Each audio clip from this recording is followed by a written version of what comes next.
Hi, welcome back. So we have already gone through various different data types in Solidity, such as string, int, unsigned integers, and even generic ones like bool and especially arrays, right? So similar to the simple data types, even Solidity, like other object-oriented programming language, gives us the flexibility of creating our own complex data types, like with using these basic data types that we have, and that is why we will go through struct today. Also, we will also go through enums as well. So we'll try to use and understand how enums works in Solidity through struct itself. So what we are going to do is we will be creating a struct of type say employee, right? So our struct is again a keyword that you'll have to use in order to define your complex data type.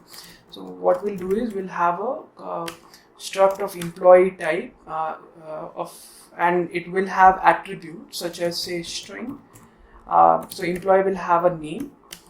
It will have an age, right? So employee will have an age. And what we'll do is that we'll also categorize employees as different types. So within an organization, we can have many employees. So some will be managers, some might be from IT and services. So we'll just categorize that. So for that, what we'll do is we will define an enum, right? So enum will consist of all the employee types. Also, if you see here, right now I'm defining struct and I will define enum outside the contract. So you can define enum and struct within the contract or outside the contract as well. Both will work. So now if I define, let me define something called as an employee type, and we'll categorize employee type as say someone being a manager or maybe an admin or maybe they're from IT. So that's it, right? Now what we'll do is we'll create a contract. Let me zoom in a bit. So what we'll do is we'll create a contract, and that contract will name it as we will name that contract as organization, right? So our contract will be called as an organization, and basically organization will have the employees, right? So what we'll do is we'll define one employee as a state variable. Again, it is going to be public for now. So an organization will only have one employee for now, and we'll define it as E, right? Also, in order to explain, how enum works in Solidity, and it works a bit differently. You cannot directly go ahead and access it by keys as you would in other object-oriented programming languages or even functional programming language. But what we have to do is basically access that value through indexes. So just to explain, what I will do is I will create a employee type enum, and it will be like a public variable itself, and we'll categorize it as E1, right? And maybe I can give it like say employee type dot whatever the type it is, right? So I'm basically categorizing it as a manager, right? So what we'll do is we'll just go ahead and deploy. It's just a basic contract for now, so I deployed it. And if you come back and see, so we have an E1, which is the employee type, and if we try accessing it, it comes as 0. 0 here corresponds to the manager. Now similarly, if I go ahead and change it to admin and maybe like redeploy, so on redeployment, if you see, now it is categorized as 1, right?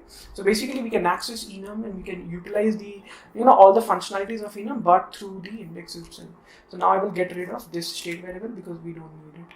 Right. So now what I'll do is while our contract organization gets created and it's get deployed, we will basically create a contract. So as a part of deployment itself, so we'll again write down that same special function constructor. So constructor, what it is anyway, is by default public. So what we'll do is we'll basically use this employee and set all the attributes for an employee, right? So we'll have say string.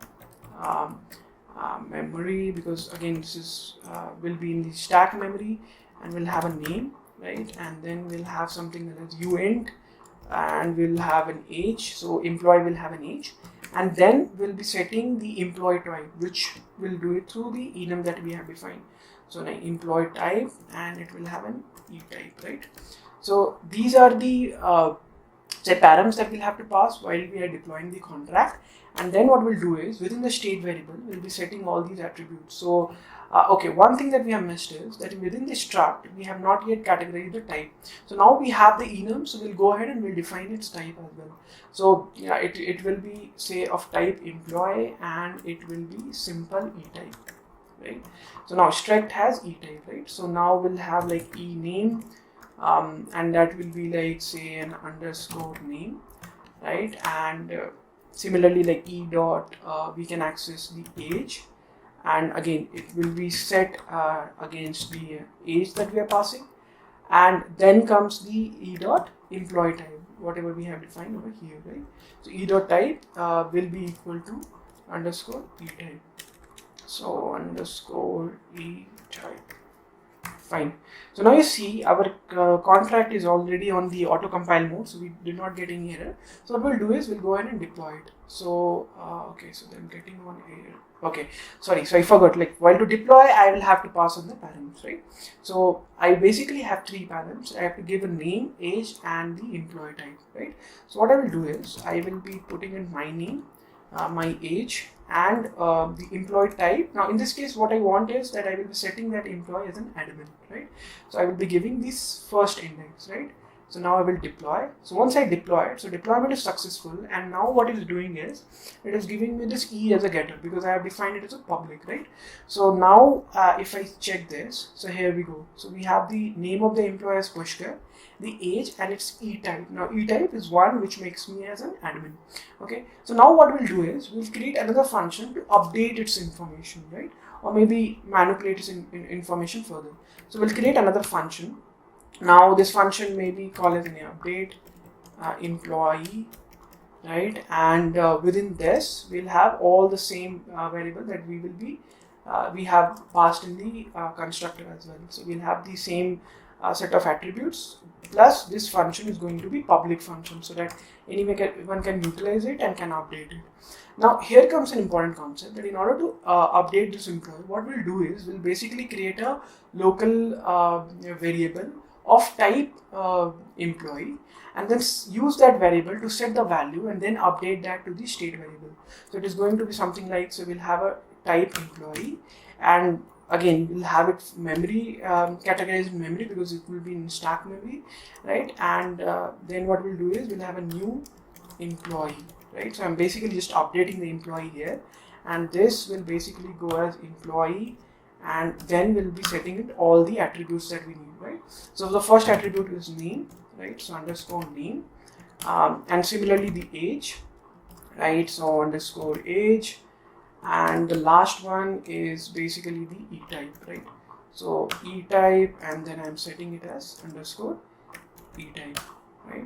So this is done. So now that we have set this out, what exactly we have to do is that we'll be setting the value of this new employee in the state variable, which is the e, right? So we'll go ahead, we'll do e is equal to this, and yes, here we go. We do not have any error here. So what I will do is I will redeploy this. So I will, in order to redeploy, okay, I will have to pass it again. So we'll have name Pushkar, age, and I basically categorizing it as an admin. So I deployed it. So once I have deployed, now you see initially my name is Pushkar and this, but I will use this update function in order to update this employee. So I'll update the name as Suresh. I will update the age, but what I'm going to do is I will be updating Suresh as a manager. So which is the 0th index here, right? So I updated the employee, and once I get the employee, here we go. So the employee is updated. So this is all about struct, and in the next video we'll discuss more about mappings. Thanks.